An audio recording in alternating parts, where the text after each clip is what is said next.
This is the media coursework evaluation for me, Ryan Butler, candidate number 5212.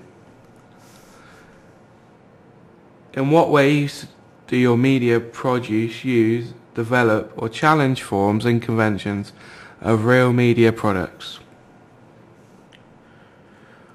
The radio broadcast I made uses standard codes and conventions of real media products in such a way that it uses simple aspects combined with complex ideas and doesn't try to overcomplicate or show off more than needs to be shown off in a way of skill and technological use. I wanted to show that I know what I'm doing and show that I'm not scared to have a wisecrack on the radio. I didn't want to be the usual rigid radio presenter you find on not so popular radio shows. I enjoyed having the challenge and the opportunity to produce a radio broadcast for a real life radio station.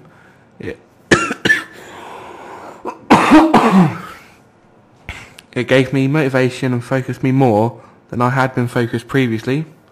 I wanted to go into radio production for a while now, and I appreciate the fact that I was given the chance to gain some much needed experience before the university step up.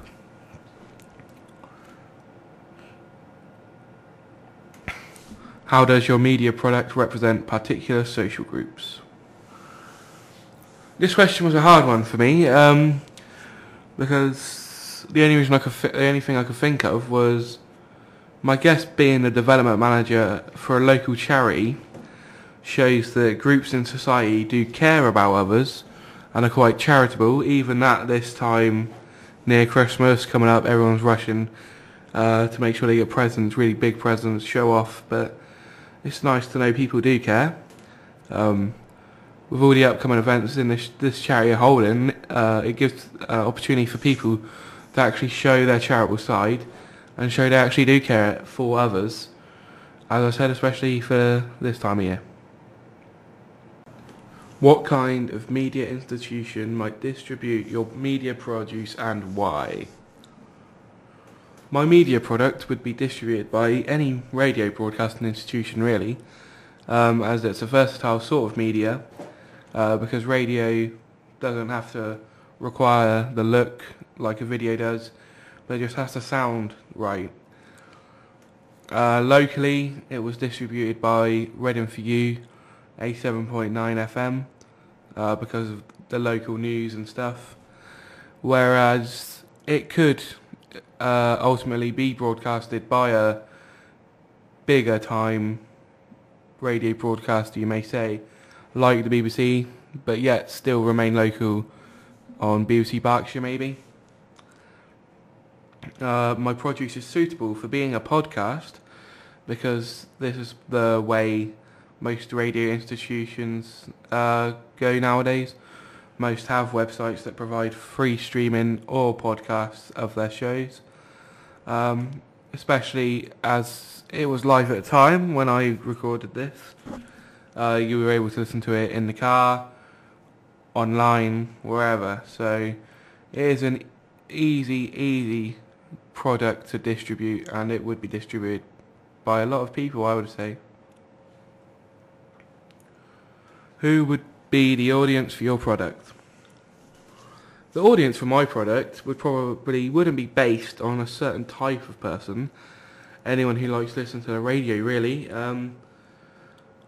but the majority of my audience would be adults due to the radio station it was on, but a lot of teens would listen because of the music. The music I played was sort of now sort of music. It was sort of recent sort of tracks and stuff. But it's the kind of show people would listen to on the way to work, on the way home from work, that sort of thing. Talking about what will happen for the day, what's happened today, what's happening for the weekend. I think the slot I had, 5 o'clock on a Friday, sort of determined what I was going to write for the show. And I think I pulled it off well, I feel. And I don't really have a set type of audience. which leads on to the next question: how did you attract your audience or address them? I attracted the audience by using a light-hearted introduction, and the news was serious about a woman being run over and stuff, but I didn't want to go into too much detail just in case it put people off. I, for one, would be able to tell you how nervous I was for the first about 30-35 minutes, maybe, my radio debut, as it were.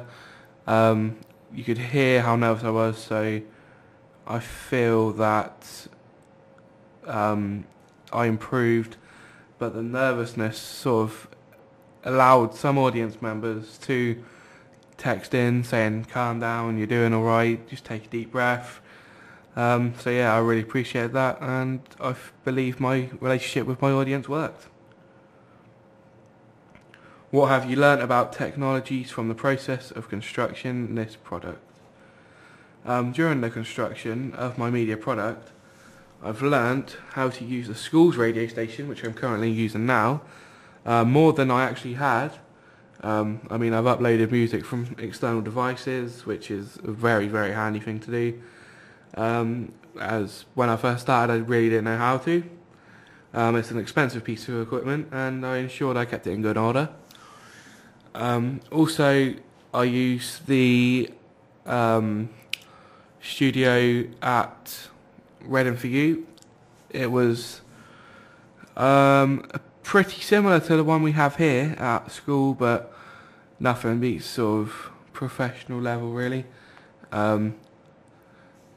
Yeah, it was just a real thrill to be in there in a proper environment where the radio show is being broadcast, really. I mean, you don't really imagine it until you're there, what it is like to be the guy at the other end of the mic, I guess. I mean, I've just been a listener, but now I was an actual broadcaster. It was awesome. It really was awesome. Also, I needed to learn how to use Audacity to edit. Like, I'm going to have to edit this down because there's so many mistakes, but that's understandable. I mean, the complex skills I learned are just the editing, really.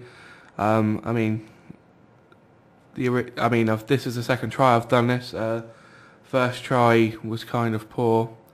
The original piece of coursework I did lacked any conviction, any professionalism, and I tried to turn it around, and I believe I have.